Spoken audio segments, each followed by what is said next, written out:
Let's talk to career diplomat Ambassador Akin Fayomi on this issue. Ambassador Fayomi, thank you for joining us on Diplomatic Channel. Good evening. Thank you.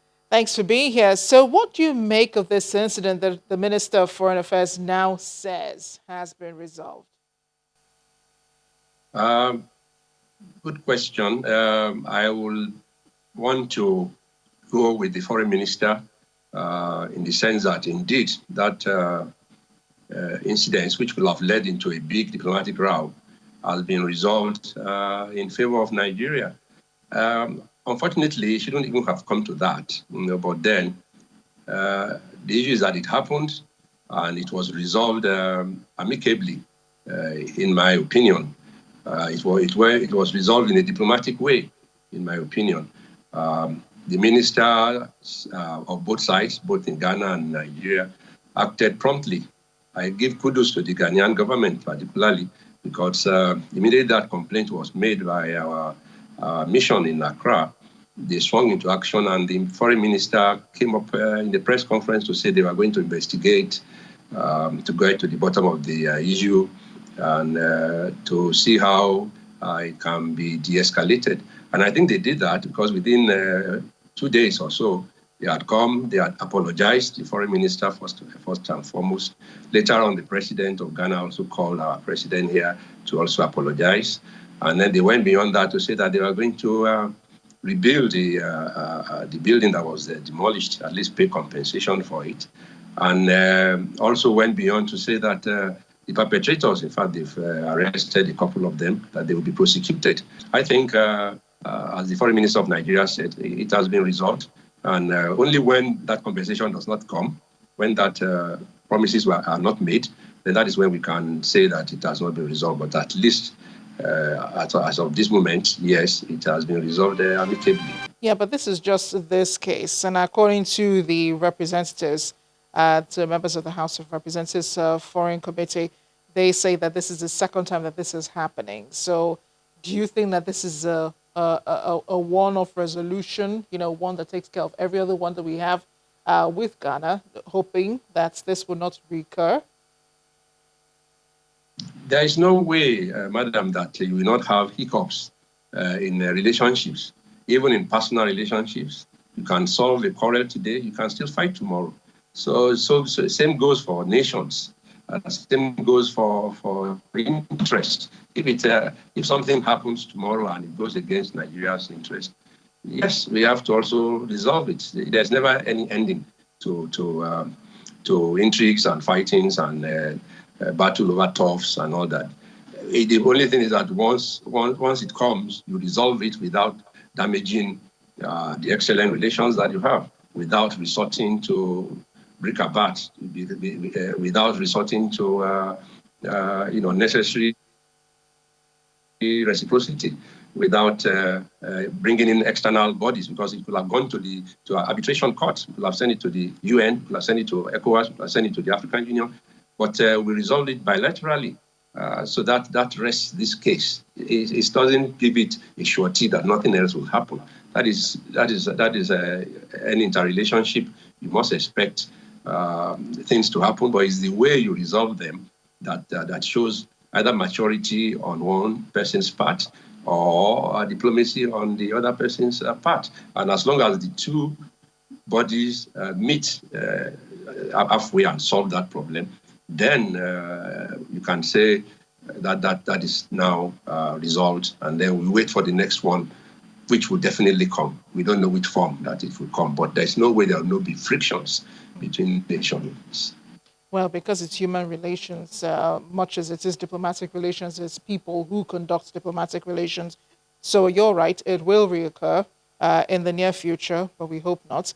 But a number of the members of the Committee on the Foreign Affairs in the House of Representatives, in this case, you could see from the minister's response, they were talking about calling for reciprocity of this case. One of them spoke about going to suggesting, that peradventure the Ghanaian High Commission could also be given the same treatment that the Nigerian House has been given in Ghana. He said at this point reciprocity would have sent a stronger message. But in this instance, reciprocity is not a possibility.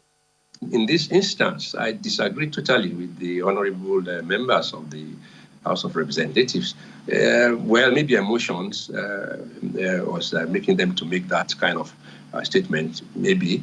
But for diplomatists and people that practice diplomacy and that are involved in foreign policy, reciprocity does not come in this time. What do they expect? You want to go burn down the Ghanaian High Commission or the residence of the ambassador or the staff quarters of their diplomats that are here? These are all inviolable according to the Vienna Convention on Diplomatic Practice.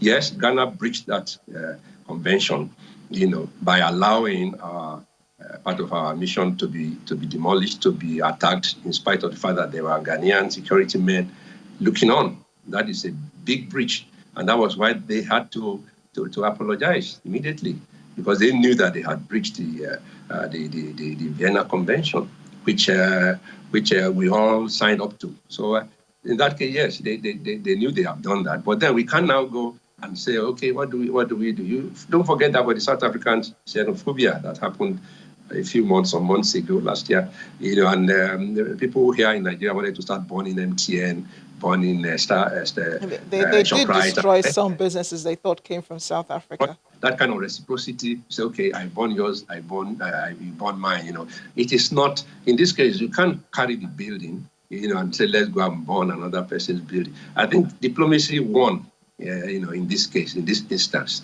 Reciprocity is not in every situation that you want to retaliate, that we have to reciprocate and stuff like that. No, in this case, diplomacy was used effectively, I must say, and then that also shows the maturity on both sides. Nigeria, we are not ruffled. I really like the way the foreign minister of Nigeria handled the House of Rep in quote interrogation, so to say.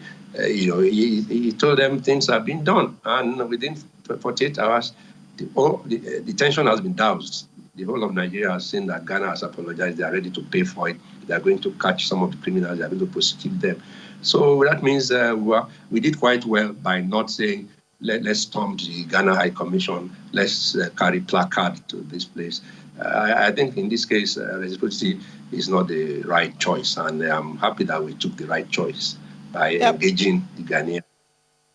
Yeah, but the House of Representatives is only mirroring, some of the reactions by Nigerians who feel that Nigeria has lost her standing in the international community for an individual to bring down a Nigerian building. This is more like an attack on Nigerians. That's the way they see it. And for a lot of people who really do not understand diplomacy, they feel that, we're losing it on the international scene. Our position is not as strong as it was before.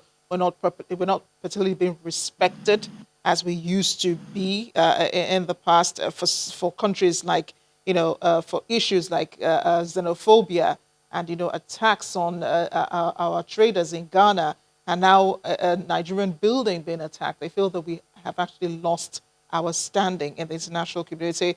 Is this a correct assessment, or this is just people who probably think that diplomacy is being worked out in a different way? I must stand with them, the House of Rep members that said this, and also the aggrieved Nigerians. I agree totally with them in this instance. We are losing our influence. We are losing our power, within the African continent and indeed globally.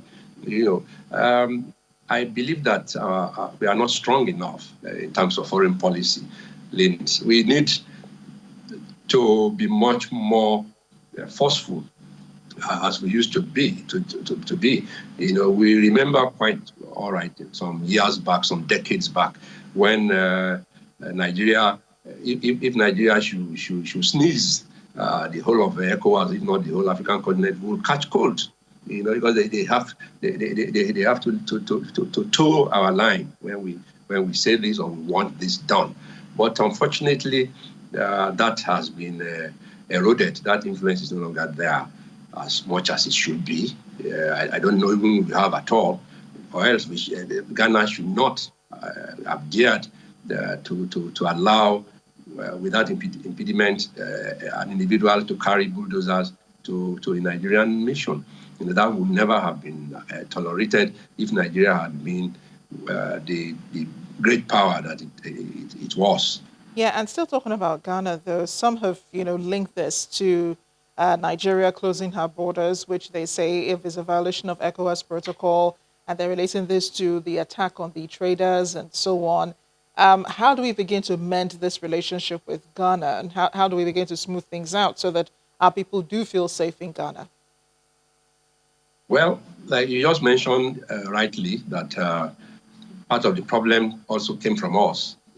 We had security problems. We closed our borders in breach of ECOWAS statutes, which allows freedom of movement of goods and people.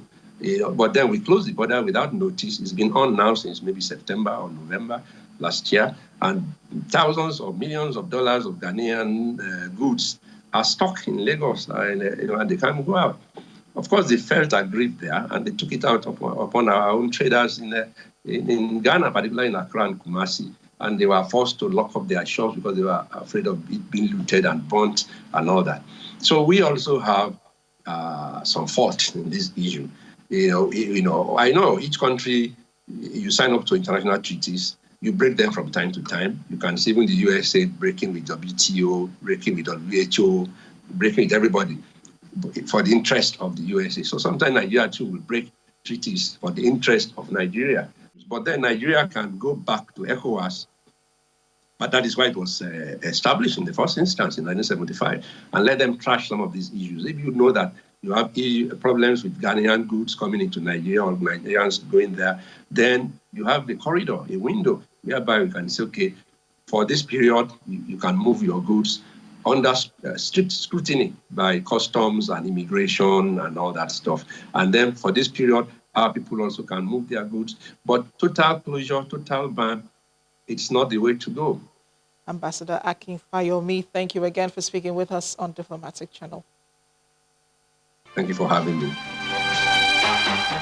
That's the program this week. You can watch previous episodes of the program on Channels TV on YouTube and send in your questions or comments to any of the addresses showing on your screen. I'm Amarachi Ubani. Thanks for watching.